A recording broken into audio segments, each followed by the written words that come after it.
que cuando en estas primeras etapas, cuando se da esta reacción exacerbada del sistema inmune, una reacción inflamatoria, cuando están hibernando, las lesiones a nivel de alas tienden a quedarse muy en la epidermis, a no ser tan severas, y cuando salen de la hibernación y están en estas primeras etapas, ¿verdad? Ya de actividad y tenemos esta respuesta inflamatoria tan severa, sí se da una degradación importante a nivel de las alas, donde sí se da rupturas y degeneración de tejido.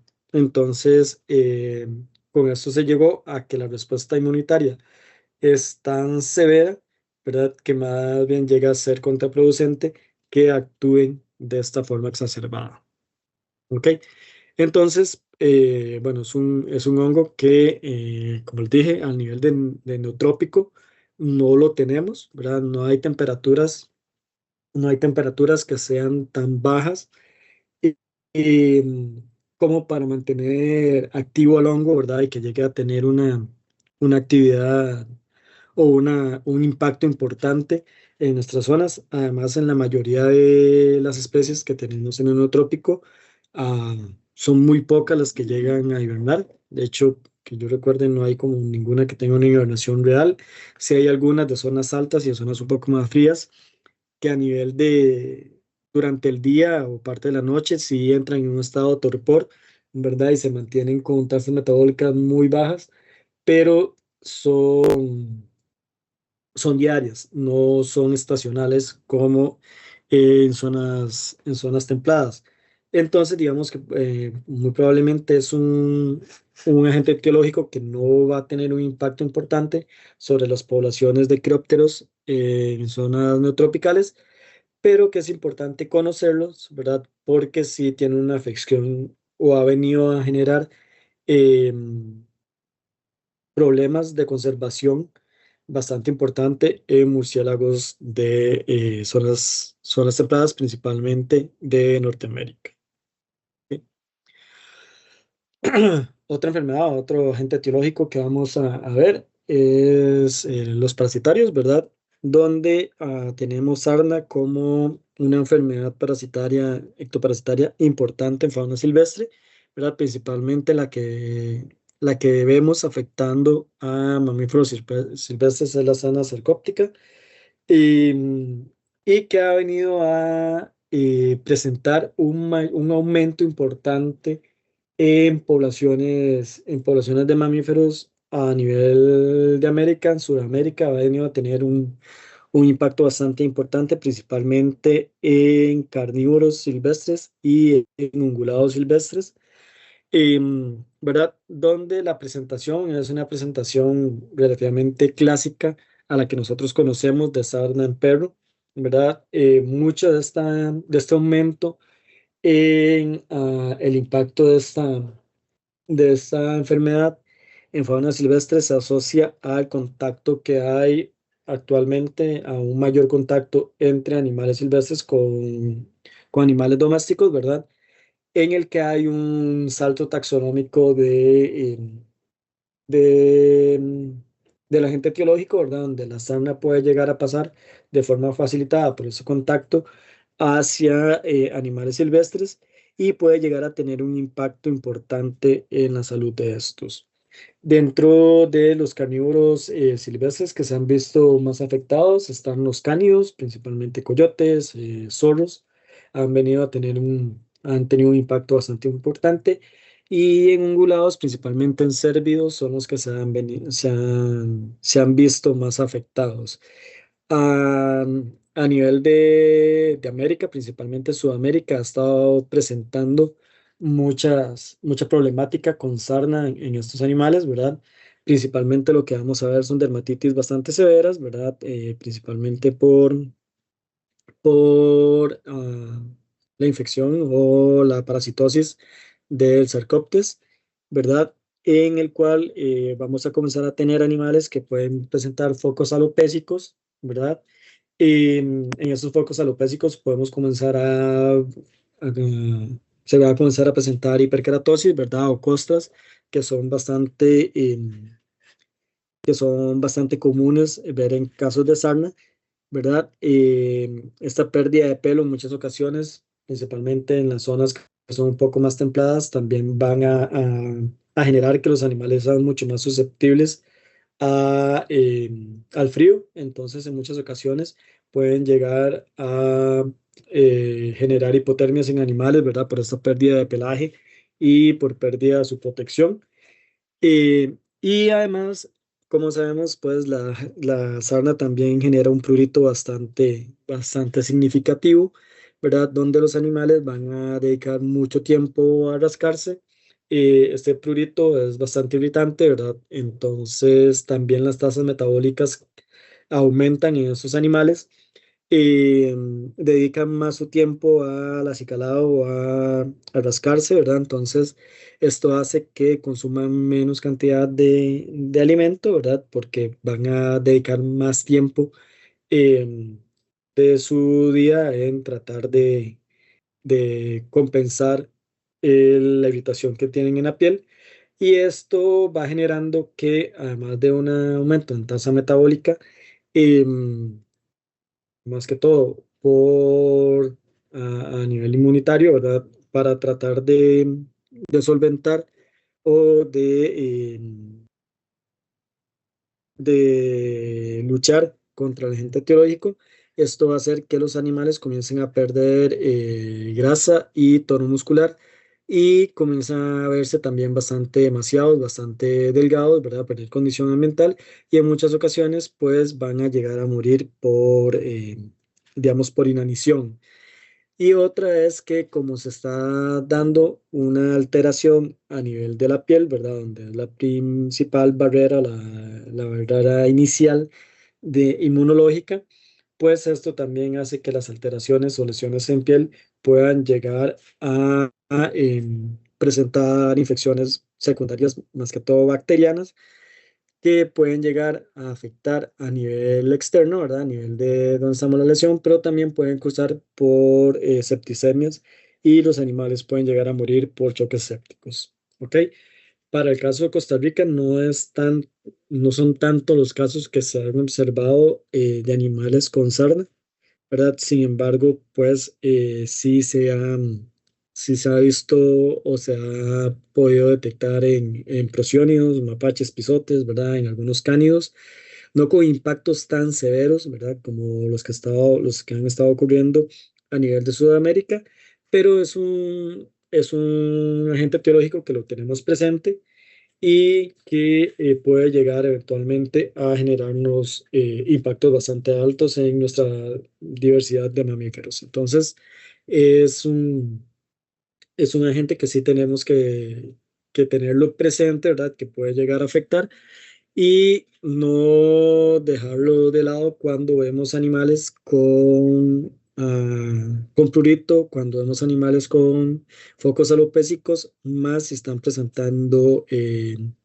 áreas costrosas, ¿verdad? Asociados a estos focos alopécicos, porque podríamos estar en presencia de un cuadro de sarna. Y pues podemos tener un impacto importante en, en estas poblaciones de estos animales, ¿ok? Eh, Igual a veces también en roedores se pueden darse cuadros de sarna y demás, y esto puede facilitar a que haya contacto con estos animales, ¿verdad? Que al final van a ser susceptibles y podemos llegar a tener algún tipo de problemática en las poblaciones, ¿ok? Pero como vemos, el caso y la presentación es muy similar a un caso de sarna sarcóptica que podemos ver en un perro. ¿Ok? ¿Alguna duda? Consulta.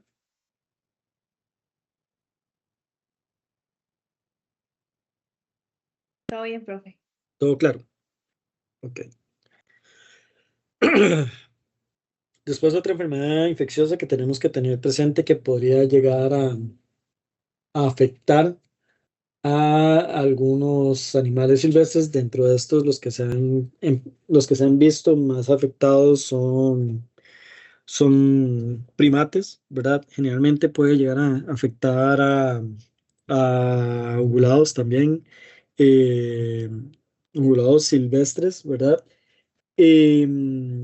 es la tuberculosis, principalmente dado por micobacterias del grupo tuberculosis, que dentro de estos, pues podemos tener ah, las especies más comunes que pueden llegar a afectar a animales silvestres, o que se han visto afectando silvestres, es Mycobacterium tuberculosis y Mycobacterium bovis. Son los dos principales agentes que van a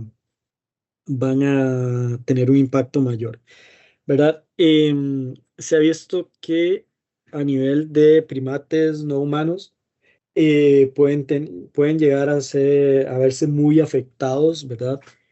Como les dije, también los ungulados pueden llegar a verse afectados, pero se ha visto que no presentan como mortalidades tan severas eh, los ungulados respecto a los primates tanto del viejo mundo como del nuevo mundo, o primates no humanos, que sí tienden a tener un impacto un poco mayor, ¿verdad? O un poco más severo. ¿Ok? Em, También se ha visto que hay ciertos animales que pueden mantener o se han relacionado con que pueden mantener las micobacterias en el ambiente y pueden facilitar la transmisión, principalmente en ganado o animales que funcionan como hospederos poco susceptibles, ¿verdad? O reservorios y que puede mantener las micobacterias en el ambiente. Generalmente se ha visto mucho en Europa que los tejones son un eslabón importante en la transmisión de tuberculosis en ganado doméstico sí, en ganado doméstico y en ungulados silvestres, que estos animales sirven como un reservorio importante y que pueden estar asociados a la presentación de tuberculosis, principalmente tuberculosis bovina. Para el caso de primates, se ha visto am, que la, que la principal fuente de infección de esos animales es el humano, ¿ok? Entonces, que acá es un agente que es zoonótico y es de una zoonosis bastante importante y que en este caso, creo que cuando hablamos de zoonosis habíamos hablado del término antropozoonosis, ¿verdad? Que es las enfermedades que se transmiten de humanos a animales que actualmente se categorizan como una zoonosis, ¿verdad? Porque no importa de qué lado viene, sin embargo que haya una transmisión humano-animal, o eventualmente una zoonosis inversa. Pueden encontrar con esos tres términos. Pero sí se ha visto que en primates la, el principal transmisor de tuberculosis o de micobacteria son los humanos hacia los primates. En ciertos sitios, principalmente en Asia y África, si no me equivoco, se han presentado brotes en los cuales en simios que se han mantenido y en Norteamérica también y en unas zonas de Europa se han presentado brotes en animales, en colecciones que se han mantenido en cautiverio, ¿verdad? Y el origen de la micobacteria o la transmisión ha sido por parte de humanos en estas exhibiciones estas colecciones de exhibición en zoológicos, ¿ok? Los primates sí son bastante susceptibles, como lo había mencionado, y pueden llegar a presentar una morbilidad bastante alta, con tasas de mortalidad bastante altas y con brotes que afectan una gran cantidad de animales en un mismo brote. ¿Ok? Dentro de las presentaciones o los signos clínicos que nosotros podemos observar, en muchas ocasiones vamos a ver animales que van a tener un exudado de catarral purulento a nivel nasal, ¿verdad? Generalmente con este exudado más de color amarillento y puede ser unilateral o bilateral, ¿verdad? Dependiendo de qué tanta afección haya, ¿verdad? Pero generalmente sí se puede ver secreción a nivel nasal, eh, sí más catarral a catarral supurativa, ¿ok? O catarral purulenta. A nivel de ya necropsia, nosotros podemos, lo que se ve usualmente, vamos a encontrar nódulos, principalmente nódulos gaseosos, ¿verdad? Am, o de una apariencia gaseosa, principalmente en pulmones, en nódulos linfáticos asociados o regionales. Generalmente los nódulos linfáticos mediastínicos y pulmonares se van a ver afectados. También podemos encontrarlos a nivel de nódulos, a nivel del mesenterio, en linfonodos mesentéricos. Otros órganos que podrían llegar a verse afectados son hígado y vaso, ¿verdad? Donde vamos a ver también estos nódulos más gaseosos. Y a nivel de cerosas de órganos digestivos también podemos ver estas nodulaciones, ¿ok? Entonces, si nosotros estamos haciendo la necropsia de un primate, ¿verdad? Que tiene, bueno, también dentro de signos clínicos, en muchas ocasiones lo que se reporta, lo que comienza a reportarse, es que los animales están con tos crónica, ¿verdad? Con presentación de tos crónica, y comienzan con secreciones a nivel nasal. Como son agentes etiológicos que son bastante resistentes, ¿verdad? Bastante complejos a la hora de tener una respuesta inmunitaria o inflamatoria, ¿verdad? Generalmente tienden a ser muy crónicos y tienden a ser, am, a tener mucho tiempo de desarrollo de la enfermedad. Entonces,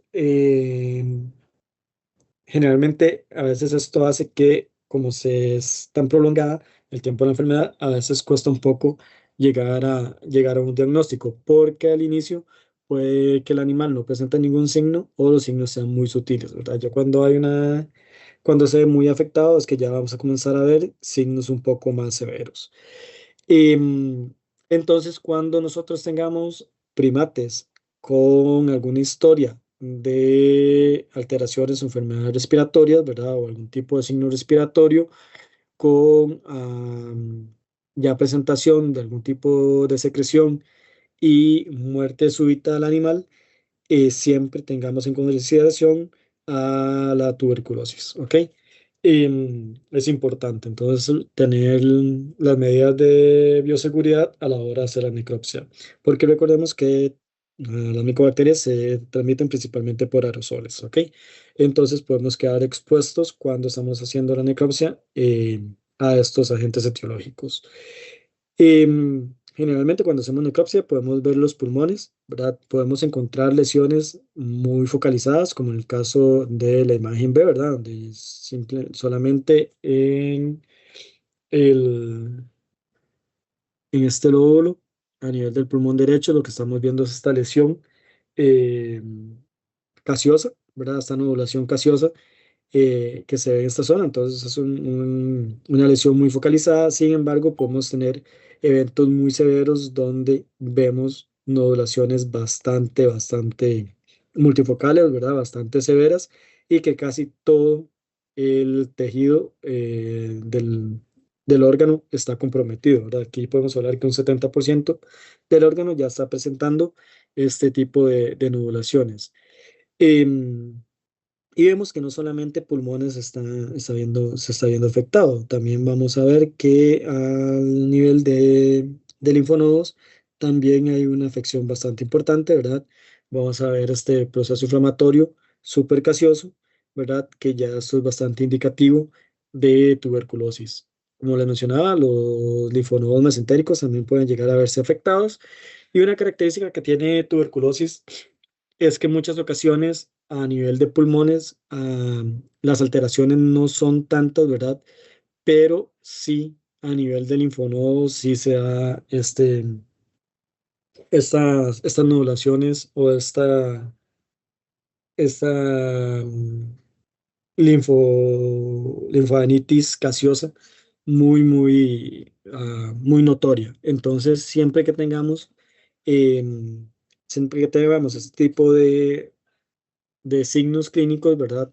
Y tengamos sospecha de tuberculosis, si no encontramos lesiones a nivel pulmonar, siempre hagamos una revisión de los linfonodos, porque en muchas ocasiones nada más vamos a tener esta linfadenitis, ¿ok?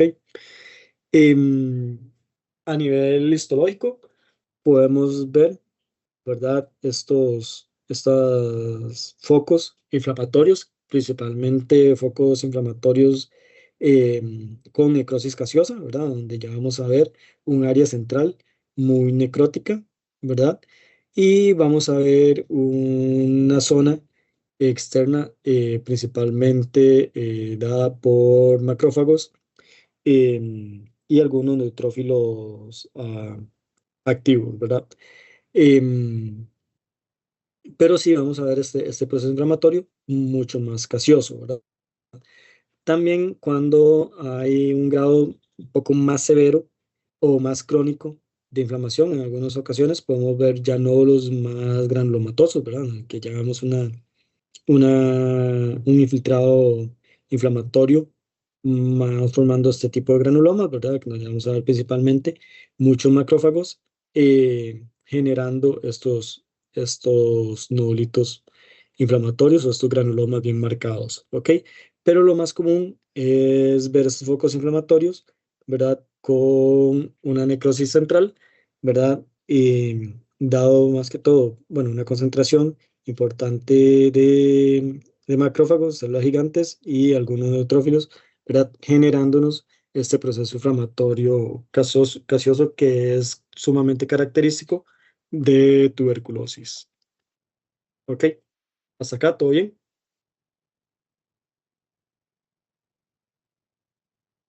Sí. Ok. Otras enfermedades que podemos encontrar a nivel de fauna silvestre y asociadas, sí, continuando con micobacterias, ¿verdad? Puede ser la lepra, ¿verdad? O Mycobacterium lepre, que se ha visto que puede llegar a afectar fauna silvestre. Em, Se dice que esta micobacteria generalmente, el armadillo, el de 9 bandas, es un reservorio natural de esta micobacteria, ¿verdad? Y que tiene una importancia alta en lo que es el mantenimiento de la micobacteria en el ambiente, ¿verdad? Y también tiene una importancia a nivel de transmisión. Entonces se asocia mucho este armadillo de 9 bandas como reservorio de Mycobacteria lepre. ¿Ok? Am, en los últimos años, en los últimos 5 años, se han venido presentando algunos pisotes con lesiones a nivel de piel, ¿verdad? Principalmente dermatitis ulcerativas y costrosas, em, con focos alopécicos, principalmente más multifocales, ¿verdad? Se han venido presentando en estos animales. Y a la hora de hacer el análisis se ha encontrado un crecimiento de bacilos ácido alcohol resistentes, ¿verdad? Compatible con micobacterias. ¿Ok? No se ha podido establecer si realmente son casos meramente de Mycobacteria lepra, ¿verdad? Si son casos de lepra o eventualmente son casos de granulomas leproides, ¿verdad? Si es alguna otra micobacteria no lepre que han estado asociados con estos eventos, ¿ok? Sin embargo, pues ya están los casos asociados, ¿verdad? Donde vemos que hay episodios que se han estado viendo afectados por micobacterias con una presentación muy similar a la presentación de lepra, ¿ok? Para poder diferenciar si es alguna micobacteria que hace este tipo de lesiones leproides o es lepra como tal, hay que hacer un análisis molecular ya para establecer o diferentes análisis para establecer si realmente es Mycobacterium leprae o si es otra micobacteria que está haciendo los granulomas leproides, ¿ok? Pero sí se han encontrado lesiones importantes en estos animales, ¿verdad? Compatibles con estos agentes etiológicos, entonces hay que tener un poquito de cuidado.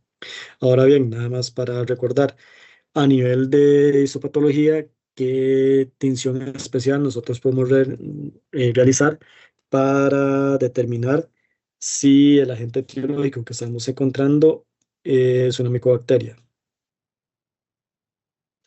¿Cuál es la tinción especial que utilizamos?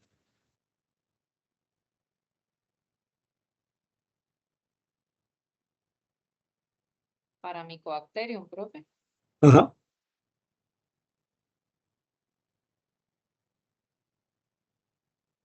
¿quién me acuerda? Ay, no me acuerdo. Yo no me ¿Alguno? acuerdo, profe. ¿Cómo no? Bueno, se lo dejo de tarea. Sil Nielsen, ¿no es? Sí, muy bien. ¿Quién lo dijo?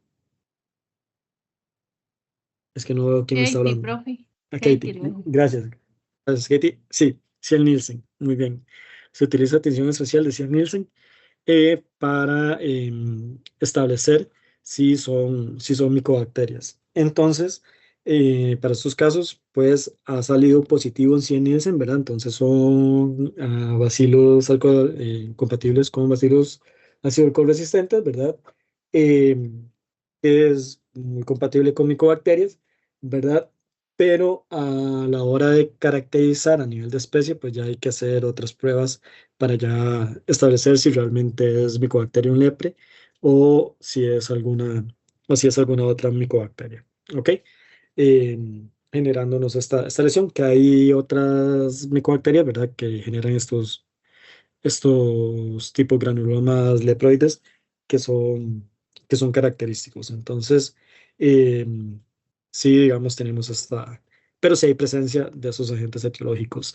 Ahora bien, nada más que se me olvidó Profe, Sí, señor, ¿cuál fue qué fue el que salió uno positivo? No sé si fue este año o año pasado que salió un positivo, un micobacterio en una especie de esto, no sé si es un mapache o en qué era. en Pisote, En el pisote, ¿cierto? En el sí. pisote. De hecho, y no sé si es el caso que usted está diciendo, Roger, este año, por lo menos a mí me llegó una notificación que estaban encontrando unos pisotes en Guanacaste con sintomatología respiratoria y a la hora de hacer necropsia encontraron estas lesiones casiosas, ¿verdad? Y que están saliendo compatibles con tuberculosis, con Mycobacterium tuberculosis. Y no he confirmado este dato, pero sí, al menos hace como 15 días me llegó un comunicado. Y entonces hay que tener un poco cuidado, ¿verdad? También, porque sí hemos visto que hay algunos grupos, como vimos, que sí pueden llegar a verse afectados, y en zonas donde hay ganado y demás, y que estos animales pueden llegar a tener contacto con ganado, pues podría estar generando que se dé la transmisión del agente etiológico, ¿verdad? Entonces, es probable que sí puedan llegarse a dar casos de tuberculosis en estos animales. Y entonces, sí, nada más ahí sí hay que tener el cuidado pertinente, ¿verdad? Cuando vemos algún tipo de sintomatología de estos animales, más cuando vamos a hacer la necropsia, ¿verdad? De tomar los cuidados necesarios de bioseguridad. Porque sí, también en pisotes, además de las micobacterias que hemos estado viendo en piel, ¿verdad?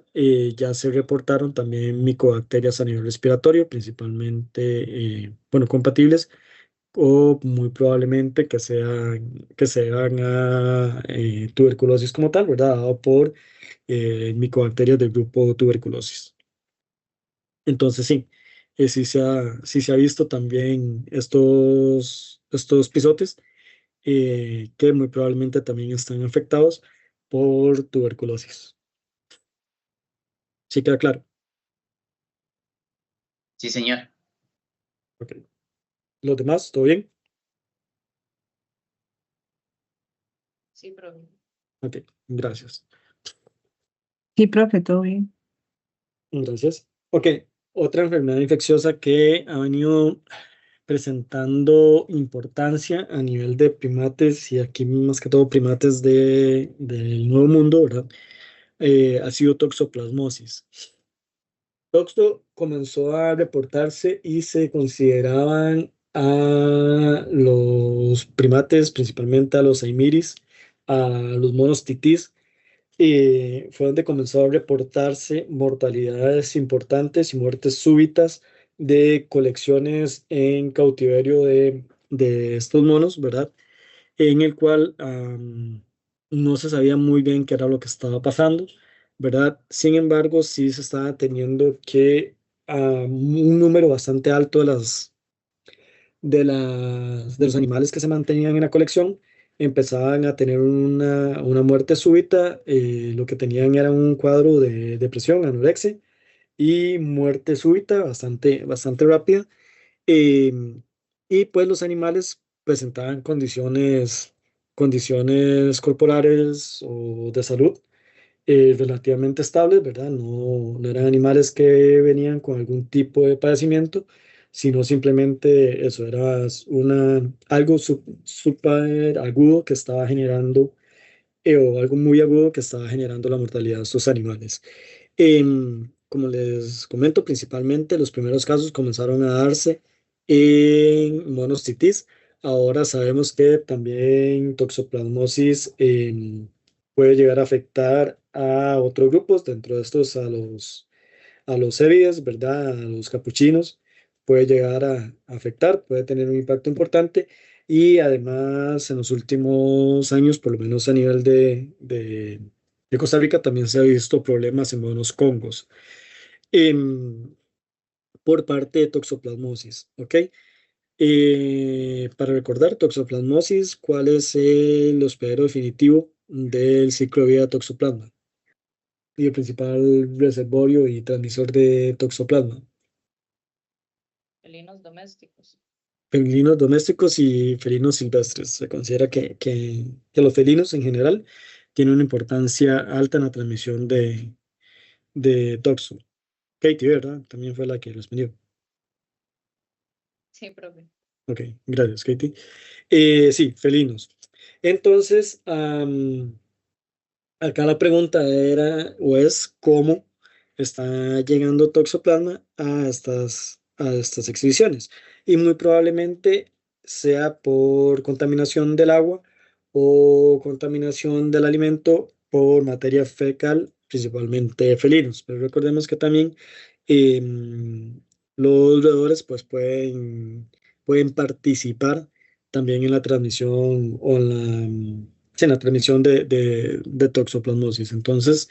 Em, pues, principalmente lo que se está dando es que se están contaminando las fuentes de agua donde esos animales toman, ¿verdad? O eventualmente se están contaminando los alimentos, ¿ok? Lo que sí se está viendo es que muy probablemente con toxoplasmosis, estos animales pues no están teniendo una respuesta tan adecuada y se está dando un proceso inflamatorio muy agudo y muy severo en los animales, principalmente a nivel hepático, que es donde es uno de los órganos que se ve más afectado, pero también se han encontrado bradisoditos, principalmente quistes del toxoplasma, no solamente en hígado, sino también se ha visto en pulmones, en sistema nervioso central. Y, hígado, pulmones y sistema nervioso central son como los órganos que más afectados se llegan a ver, ¿verdad? Y lo que se ve es que hay un proceso o hay una necrosis severa, una reacción de necrosis severa a nivel de los órganos, de esos órganos cuando hay una infección por toxoplasmosis, ¿verdad? Además tenemos cierta cantidad de hiperemia, ¿verdad? Cierta cantidad de hemorragias asociadas, ¿verdad? Pero lo que tenemos es un proceso de necrosis bastante severo. Y vamos a comenzar a tener un proceso inflamatorio inicial, ¿verdad? Entonces también en muchas ocasiones se ve a nivel histológico que si hay un filtrado inflamatorio, principalmente dado por neutrófilos, linfocitos y macrófagos, ¿verdad? Entonces tenemos una respuesta inicial y aguda de inflamación, ¿verdad? Pero el daño celular es bastante agresivo am, a nivel de la infección. Entonces, esto lo que genera es que no hay una buena respuesta, ¿verdad? Inmunitaria por parte ni de la inmunidad celular ni humoral. De hecho, la muerte se da de una forma tan súbita y tan aguda que en muchas ocasiones ni siquiera a nivel serológico se encuentran anticuerpos para toxoplasma de esos animales que mueren. Entonces ni siquiera les da chance de montar una respuesta humoral adecuada, ¿verdad? Porque la inflamación, los procesos inflamatorios y los procesos de degeneración celular son tan agudos, ¿verdad? Que no da un chance de de una reacción adecuada a nivel inmunitario. ¿Ok? Eh, y lo que podemos ver es que a nivel recordemos que es un parásito intracelular, ¿verdad? Entonces a nivel intracitoplasmático de los hepatocitos, ¿verdad? Que se mantienen aún estables, podemos encontrar estos quistes parasitarios, ¿ok? Pero con zonas alrededor de estos quistes parasitarios, con áreas necrotizantes bastante severas. Entonces sí nos va a generar a nivel del hígado una hepatitis necrotizante bastante severa, ¿verdad? Aguda y muy severa, que en general es lo que provoca la muerte súbita de los animales. Además, a nivel de pulmones también podemos ver que hay un proceso inflamatorio bastante severo, también con una afección también a nivel de necrosis celular. em, en el cual también puede haber afecciones respiratorias bastante importantes. A nivel de sistema nervioso central, generalmente no se ve tanta necrosis, sí lo que vamos a ver es como una proliferación de células de la glía, ¿verdad? Que principalmente es como una activación inflamatoria que se da, pero el proceso inflamatorio también es bastante severo. Entonces, vamos a ver que sí, Toxoplasma no da como tanto chance de una respuesta en esos hospederos. Son hospederos que son sumamente susceptibles y por eso se dan estas muertes súbitas porque el animal realmente no puede desarrollar una respuesta inmunitaria adecuada para controlar el agente etiológico. ¿Ok? Entonces, son muertes bastante súbitas. El animal lo encontramos decaído y lo que se reporta es que a los 24, 48 horas se están reportando, a veces un poco menos, dependiendo del estado general del animal, se comienzan a reportar las mortalidades y son mortalidades que pueden llegar a generar el deceso de toda la colección de estos primates. Ok, claros acá. Sí, una Sí, ventaja profe. y cuando hacemos la necropsia realmente, bueno, a nivel macroscópico, generalmente sí podemos ver un poco más, am, digamos, a nivel pulmonar, si se ven un poco más inflamados, se ven congestivos, se ven un poco más rojizos. Los pulmones a la hora de ingresar a cavidad torácica, vemos que no se colapsan, quedan los pulmones no colapsados, generalmente quedan un poco más globosos y demás, ¿verdad? Indicando pues que sí tenemos una neumonía ahí severa.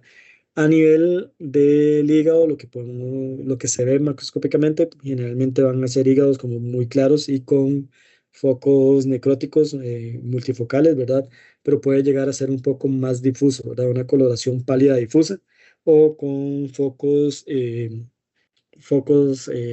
necróticos o focos de un color más pálido, multifocales, que ya nos puede llegar a indicar de que hay una alteración, ¿verdad?, muy aguda del órgano, generándonos necrosis de estos órganos.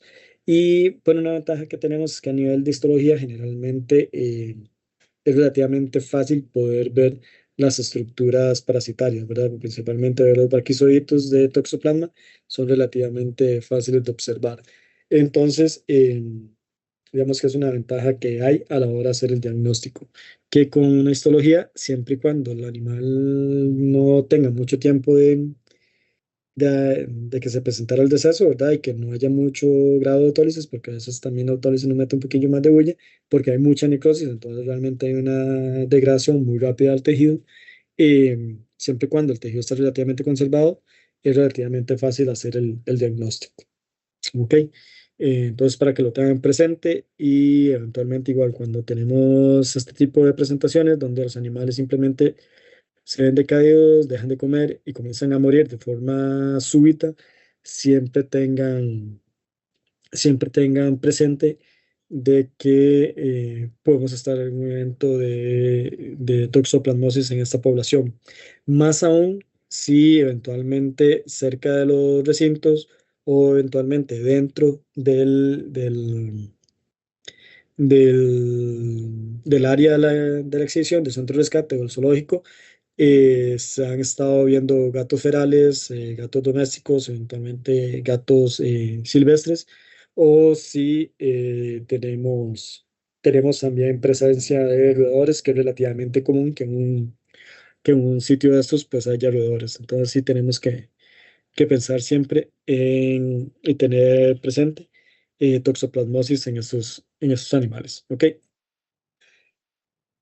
Ya de este hemos hablado un poco, ¿verdad? Creo que ya hemos hablado un poquito de la miopatía por captura, principalmente ungulados, ¿verdad? Que son bastante susceptibles a a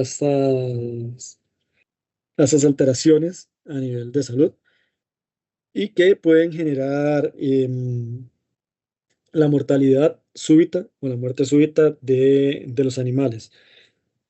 Principalmente la miopatía de captura, como ustedes recuerdan y ya lo habíamos visto, en general se da una rhabdomiólisis, una ruptura del músculo, ¿verdad? Por eventos súbitos de estrés en el animal, ¿verdad? En el cual puede ser eventos simplemente de manejo per se, ¿verdad? Eventos donde lo queremos hacer traslado a los animales o se quieren cambiar de recinto, ¿verdad? Generalmente cuando hay eventos de sedación, ¿verdad? Para hacer el manejo de estos animales es relativamente frecuente. Hay que tener mucho cuidado cuando vamos a hacer el manejo, más que todo de ungulados, cérvidos, en el caso de nosotros, ¿ok? Siempre recordar si vamos a hacer algún tipo de manejo de venados, ¿verdad? O cabritos de monte y demás, eh, que son muy susceptibles a estos problemas. Nada más recordar que miopatía de captura pues puede presentar cuatro síndromes principales, ¿verdad? Un síndrome de shock hiperagudo, ¿verdad? Que generalmente ya ese es un shock de captura o que se da por la captura y se da de manera súbita, ¿verdad? Tenemos un síndrome que generalmente es un poco más agudo y se va a dar más que todo por un problema a nivel renal, ¿verdad? Principalmente por toda la mioglobina que se libera a nivel sistémico, a nivel sanguíneo, por la ruptura que se da a los músculos y esto va a llegar a tener una afección importante sobre el riñón, ¿verdad? Generándonos una insuficiencia renal aguda, ¿verdad? Por todo lo que es la destrucción de células renales, ¿verdad? Por todos estos compuestos tóxicos que van a llegar por sangre hacia este órgano, ¿verdad? Y nos genera esta muerte que va a ir aproximadamente entre los primeros o entre el primero y el segundo día, generalmente se da. podemos tener ya un síndrome en el que ya va a estar asociado meramente a la rhabdomiólisis, ¿verdad? Que generalmente igual se da en los primeros días después del evento.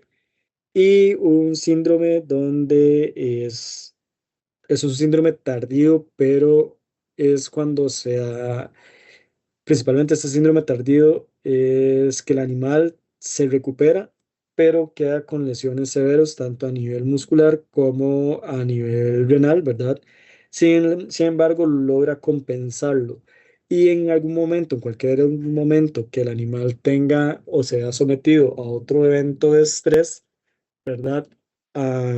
Vamos a tener una reacción eh, bastante aguda donde se van a exacerbar ya los problemas que el animal tenía, ¿verdad? Y va a provocar la muerte súbita, pero mucho tiempo después a que se diera el evento inicial. Ok, entonces podemos llegar a que el animal pensamos que se recuperó bien y demás, y cualquier otro evento que lo sometió a estrés, pues puede generarnos que este evento exacerbe todas las alteraciones que habían ocurrido inicialmente y que el animal muera de forma súbita después de un tiempo prolongado del primer evento. ¿Ok? Para el síndrome de shock hiperagudo, ¿verdad? O el shock de captura, principalmente lo que vamos a tener es que van a haber varios motivos, ¿verdad? Esta causa de muerte súbita. Más que todo lo que vamos a tener en este caso es que el animal pues va a entrar en un estado de estrés muy alto y en sí lo que vamos a tener es que a la hora de que el animal quiere huir, escapar, ¿verdad? Lo que hace es que mucha de la sangre se va a distribuir hacia nivel periférico. em, y esto lo que nos va a generar, en pocas palabras, es un shock distributivo, ¿verdad? Donde la mayor cantidad de sangre se distribuye hacia zonas periféricas, dejando poca cantidad de sangre que llegue a compensar, em, digamos, la circulación hacia órganos vitales, y esto nos puede llegar a generar un fallo sistémico que genera la muerte del animal sumamente rápido. Además, digamos, a la hora de hacer esta distribución de sangre a nivel periférico, también puede haber un mayor consumo de oxígeno y el animal entra a respiración am, anaeróbica, ¿verdad? Generando una gran cantidad de ácido láctico, y ese ácido láctico pues es lo que nos va a generar estos problemas musculares, ¿verdad? Y rupturas musculares importantes. Entonces, en sí, lo que vamos a tener es que si la muerte súbita está más asociada a un shock distributivo, ¿verdad? Donde mucho del de la sangre se distribuye a nivel periférico para hacer una huida repentina, ¿verdad? Dejando una perfusión inadecuada en órganos vitales, y esto nos genera la muerte del animal. ¿Ok? ¿Queda claro?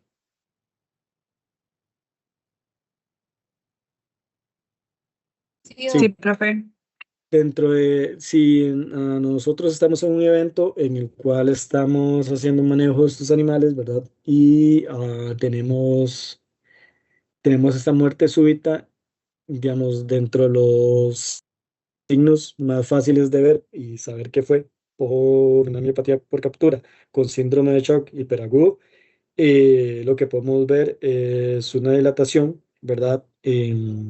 Bastante notoria de todo lo que son los vasos periféricos, ¿verdad? Se van a ver mucho más agrandados, mucho más dilatados, ¿verdad? Todos los vasos periféricos.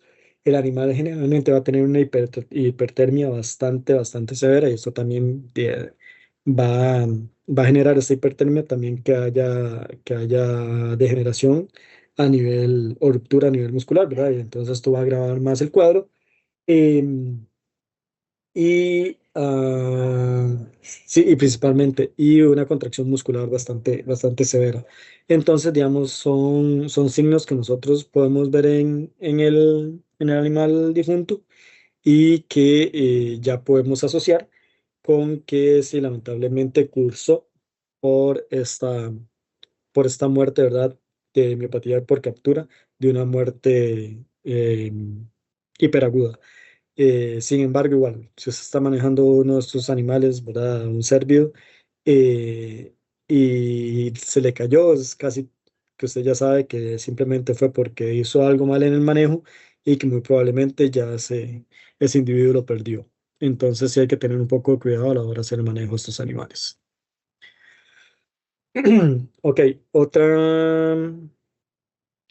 otra parasitosis que ha venido a tener importancia alta a nivel de fauna silvestre, ¿verdad? Y que hemos tenido en los últimos años, ¿verdad? Un impacto importante, no solamente en animales silvestres, sino en domésticos y de producción, es gusano barrenador, ¿verdad? Nada más recordar que el agente etiológico, pues es una mosca, ¿verdad? Es comprimida omnivorax, eh, el cual pues tiene la característica de que las larvas se alimentan de carne viva y no carne muerta como la mayoría de las moscas, sino que esta mosca sí se alimenta de tejido vivo, ¿verdad?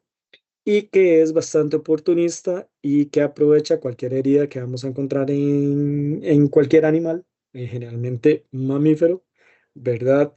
Afecta bastante a mamíferos.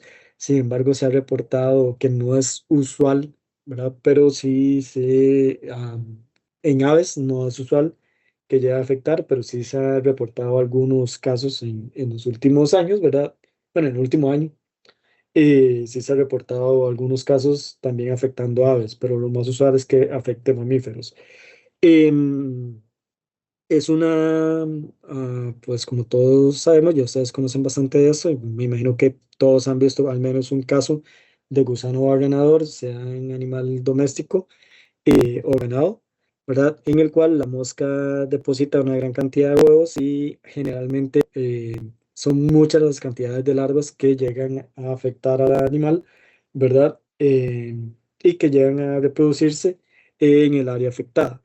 Entonces, son bastante voraces, realmente van a comer de una forma bastante, y además de que, digamos, tienen un desarrollo sumamente rápido. Entonces, em, el- desde que se puso el huevo hasta que salen las larvas es en un momento sumamente rápido, ¿verdad? Entre 2 a 24 horas, donde ya tenemos larvitas a nivel de la herida y comienzan a alimentarse de una forma muy, muy voraz, y pueden generar lesiones bastante severas, ¿verdad? Más que todo, las complicaciones que podemos tener. em, a nivel es que pueden generarnos este tipo de lesiones más, digamos, tipo cuevas, ¿verdad? En el cual hay una gran cantidad de larvas y en muchas ocasiones lo que va a llegar a afectar es de que puede generarnos infecciones secundarias bacterianas, ¿verdad? Que pueden llegar a comprometer la vida del animal porque pueden cursar por septicemia de una forma facilitada. En muchas ocasiones, y dependiendo del sitio donde se da la infestación por parte de las larvas, también pueden ser sitios un poco más complejos que sí pueden llegar a tener una afección directamente por la larva, ¿verdad? Principalmente cuando están en zonas nasales, en zonas cercanas a los ojos, pueden llegar a tener afecciones bastante importantes a nivel ocular, ¿verdad? A nivel de cavidad nasal, a nivel de cavidad oral, y esto también puede poner en riesgo la vida de los animales. Dentro de especies silvestres que se han reportado con algún tipo de afecciones por parte del gusano ordenador, ah, por lo menos son los datos que tenía a nivel del 2025. No sé si ha cambiado un poco las especies que han venido viéndose afectadas, pero hasta el 2025 teníamos a venados, a puercoespines, a perezosos de dos dedos y dantas afectadas por gusano barrenador. No sé si alguien en el último año o en el último trimestre ha visto algún informe de alguna otra especie que ha venido viéndose afectada, pero al inicio pues teníamos a estas cuatro especies como las principales afectadas, ¿verdad? Y en muchas ocasiones pues sí se había presentado que los animales se encontraban en muy mal estado de salud, ¿verdad? Con infecciones o infestaciones bastante severas, ¿verdad? Y si les había provocado el deceso del animal, ¿verdad? Principalmente por septicemias asociadas a las afecciones. Entonces, con este perezoso estaba afectando cavidad oral, ¿verdad? Ya había afectado bastante musculatura a nivel de músculos de la masticación, ya estaba afectando el globo ocular y estaba afectando la cavidad nasal, ¿verdad? Y en este caso, pues, se tuvo que aplicar eutanasia del animal porque las lesiones eran muy severas. Para el caso del puercoespín, estaba afectando la colita, ¿verdad? Con una lesión bastante severa, ya había tomado parte del hueso, ¿verdad? Ya la musculatura estaba bastante afectada y se decidió realizar la caudectomía en este animal para resguardar la integridad. En este caso, no, digamos, se mantuvo vivo, pero sin colita. Y para el caso de los venados que se reportan, generalmente sí ya habían presentado afecciones sistémicas y se había reportado la muerte de estos animales. ¿Ok? Entonces vamos a tener que es un agente infeccioso, no es una parasitosis eh, reemergente, ¿verdad? Que ha venido a tener un impacto importante en fauna silvestre, ¿ok?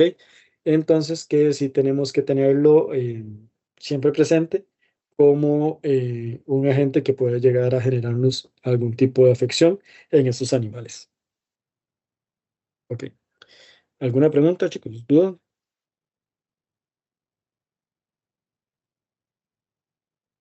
¿Consulta? ¿Todo ha quedado claro? A mí bien, profe. Sí, señor. Ok. Todo claro, profe. Perfecto, muchas gracias. Ok, como les mencioné, la clase de hoy era relativamente pequeñita, ¿verdad? Porque no se pudo realizar la parte de mamíferos marinos que la dejamos para de hoy en 15. No sé si tienen alguna pregunta, alguna duda respecto a las temáticas que hemos visto o todo ha venido quedando claro.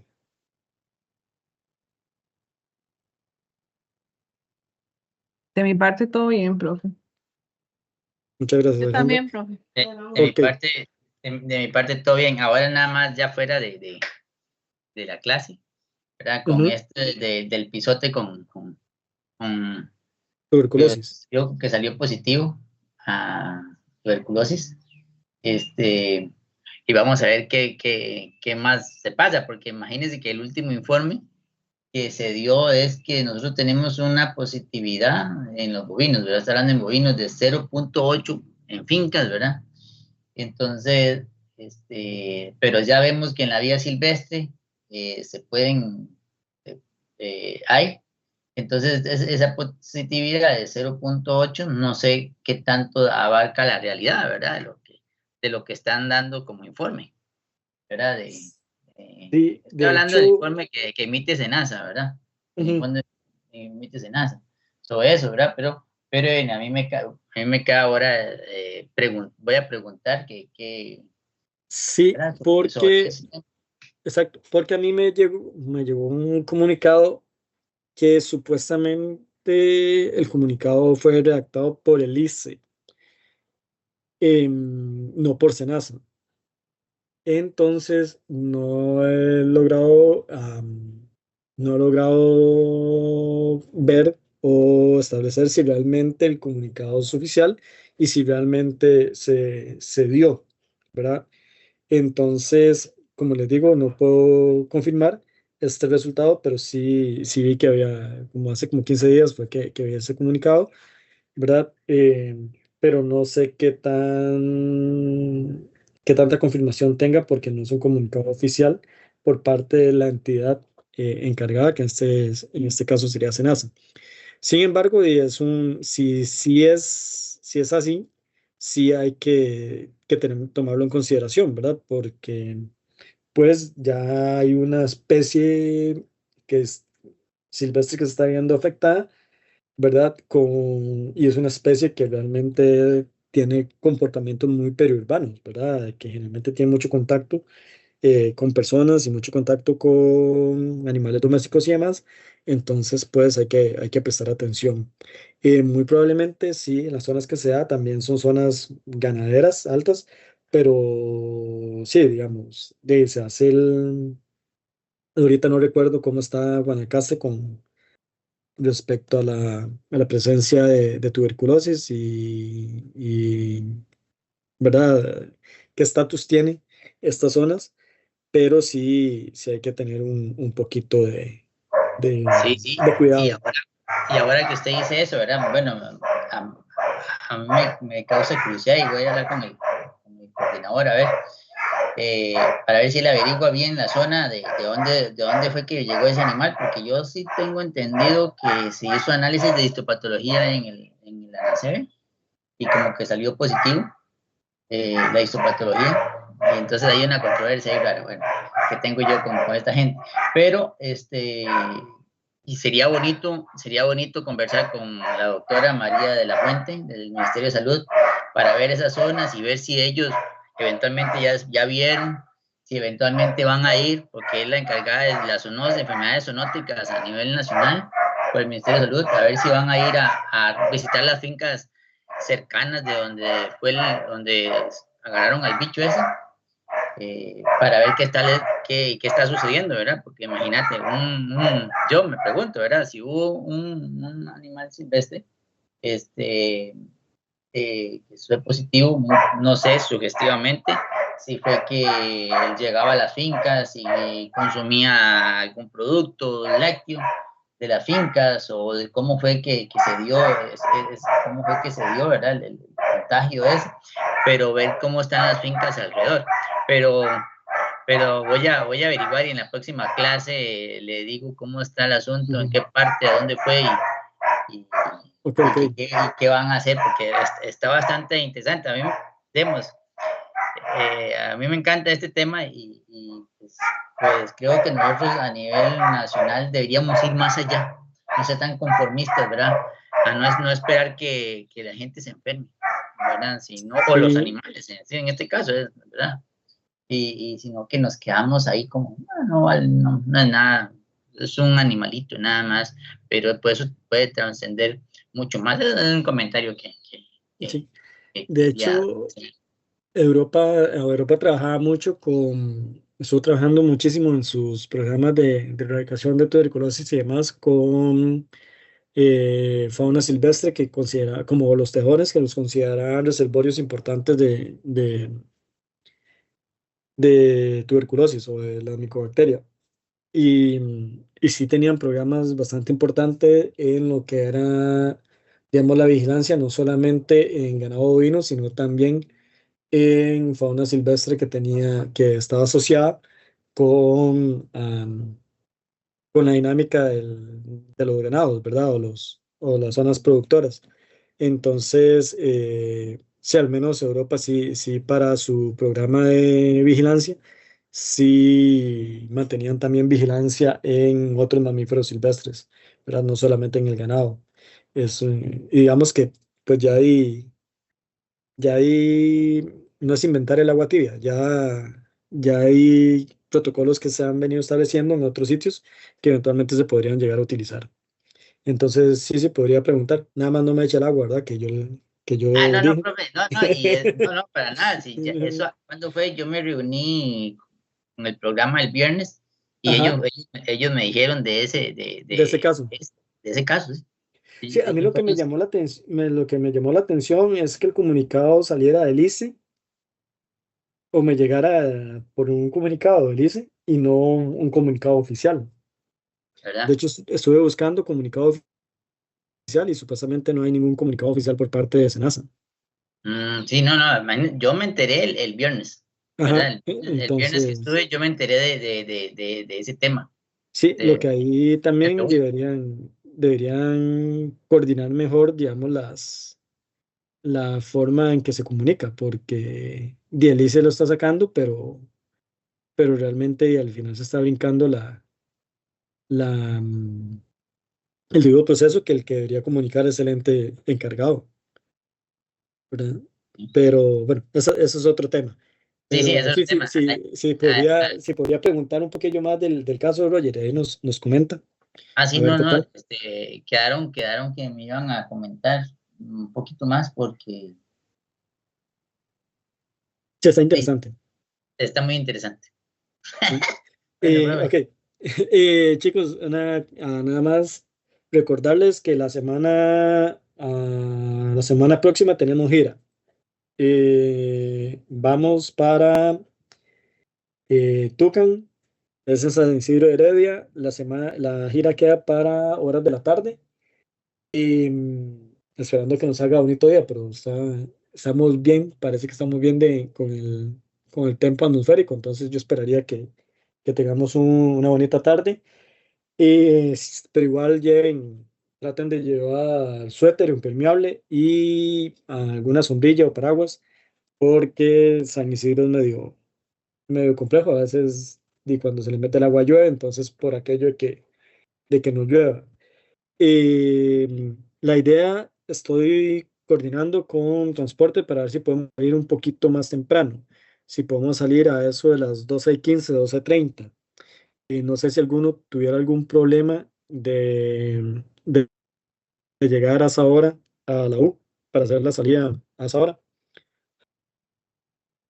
Profe, yo soy la única bueno, creo, no la única, ¿verdad? Pero yo viajaría el lunes porque el domingo trabajo, entonces no me puedo ir para allá. Ujú. Según mis cálculos, yo a las 12:15 sí llego, pero en todo caso, si no fuera así, entonces me pondría de acuerdo para ver en qué parte del camino me recogen.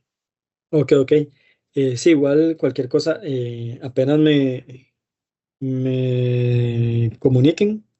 Si logramos salir un poquito más temprano, yo esperaría que 12:15 para aprovechar bien la tarde, ir llegando a eso de la 1:15, 1:20 ya al sitio y acomodarnos y demás y comenzar con la gira. Esta gira, más que todo, lo que vamos a ver es más de ir a conocer la colección, de ir a ver cómo trabajan ellos, cuál es la casuística que tienen en mamíferos, ¿verdad? Cómo hacen el manejo y demás. Pero sí, en este caso no vamos a hacer manipulación de animales, ¿verdad? Porque sí es un poquillo más complejo poder coordinar con ellos. Esto, entonces, más que todo es ir a ver cómo hacen el manejo de mamíferos, cuál es la casuística que tienen, ¿verdad? Y pues hablar un poco de la dinámica del centro de rescate y de la exhibición que ellos tienen. Entonces, en este caso, sí compraba la vez pasada que si se pudo escultar a las aves y demás, pues sí es un poquito más restringido el acceso a los animales, nada más para tenerlo ahí presente. Y creo que para este caso sí hay que pagar un monto de ingreso. Creo que son 5.000 colones. Tengo que confirmar con ellos, pero yo les estaré avisando en el transcurso de la semana. Em, y como les digo, es en San Isidro de Heredia, entonces no sé si hay alguno de los que está en la clase que no pudiera llegar o que llegue por sus propios medios a el sitio. También me avisa para coordinar. Está bien. Si no, todos salimos ahí de la U, ya sea de transporte o eventualmente en aguja, como lo hemos hecho en otras ocasiones. ¿Ok? Profe, creo Es- que María Amable sí le avisó que ella llegaba al lugar en el grupo. ok, gracias, amable. Sí, ahora reviso el grupo porque no he puesto como un poquito de atención en eso. Pero está bien, entonces nada más Mentira, para mentira, recordar. profe, estoy confundiendo las giras. Ella avisó en el de menores. Ve, Montserrat, ya me enredó. Ya iba a dejar botada a María Mabel. Sí, perdón, perdón. Tranquilo, no pasa nada. Y ya para ir cerrando, respecto a los seminarios, ¿les quedó alguna duda? ¿Tienen alguna consulta? ¿Quedaron bien los grupos? ¿Sí todos están con grupo y sí estamos completos con 5 grupos o hay que hacer un grupo más? Yo creo que el grupo extra que estaba se deshizo porque Tati fue una que se Ajá, incluyó a nosotros. ok. Yo creo que Digamos ya que quedó bien. que el extra ahí se distribuyó en los otros grupos. Sí, Ok. exacto. Entonces todos estamos con grupo y todos con tema, ¿cierto? Y los seminarios quedarían para después de Semana Santa, las 2 semanas después de Semana Santa, y después de los seminarios tendríamos examen final. Profe, Em, el seminario solamente es hacer señor, presentación, solo presentación. sí, solamente presentación, exacto. No, no se ocupa, no sería trabajo escrito, solamente presentación. Y una presentación de 20 minutos, de 20 a 30 minutos y por grupo y la temática que les corresponde a cada uno, enfocado meramente en condicionamiento operante. Para los que tienen el tema uno que es como aspectos generales, ah, enfóquese en eso, no se enfoque en un grupo, sino meramente en conceptos básicos de condicionamiento, ¿verdad? Cosas muy generales y aspectos básicos de lo que se hace en un condicionamiento operante. Para los que tienen un taxón específico, a no centrarse tanto en estas cosas de conceptos y demás, ¿verdad? Porque ya los compañeros del primer grupo se van a centrar en eso, sino ustedes centren un poquito más en las estrategias que se utilizan para cada taxón, ¿verdad? Dependiendo de si son para fines de conservación, si son para fines de entrenamiento, de manejo médico y demás, y y las consideraciones que son importantes, pero para el taxón que les tocó. ¿Está Profe, bien? Sí, ajá, este es el acondicionamiento operante en la, que el 1, ¿verdad? Para todas las especies, ¿verdad? Entonces, básicamente es hablar de lo básico de qué se de qué se debe hacer o de ajá, lo mínimo que se exactamente. debe hacer. ¿Qué es un condicionamiento operante? ¿Cómo se da el condicionamiento operante? ¿Qué es un reforzamiento? Cuando estamos hablando de reforzamientos positivos, de reforzamientos negativos, ¿verdad? Todas estas cosas más teóricas, más técnicas del condicionamiento operante general es lo que ustedes tienen que, que abarcar, ¿ok? No metiéndose a nivel ya de manejo animal como tal, sino meramente qué es lo que abarca el condicionamiento. Ok, ya me quedó bien claro. Ok, Muchas perfecto. gracias. Con gusto. ¿Los demás tienen alguna consulta con eso? ¿Todo bien? ¿Todo bien? Todo bien, profe. Sí, profe. Ok, chicos, si estamos así, entonces, sí, como les mencioné, la clase de hoy era continuar con lo que teníamos de manejo en mamíferos y la parte de enfermedades más frecuentes y que tenemos que conocer de estos animales. Era una clase pequeñita, entonces quedaríamos por hoy acá y nos veríamos la próxima semana para la gira. Listo, Muchísimas Muchas profe, gracias, muchas gracias. doctor. gracias. Nos vemos. Listo, chicos, que tengan buena tarde.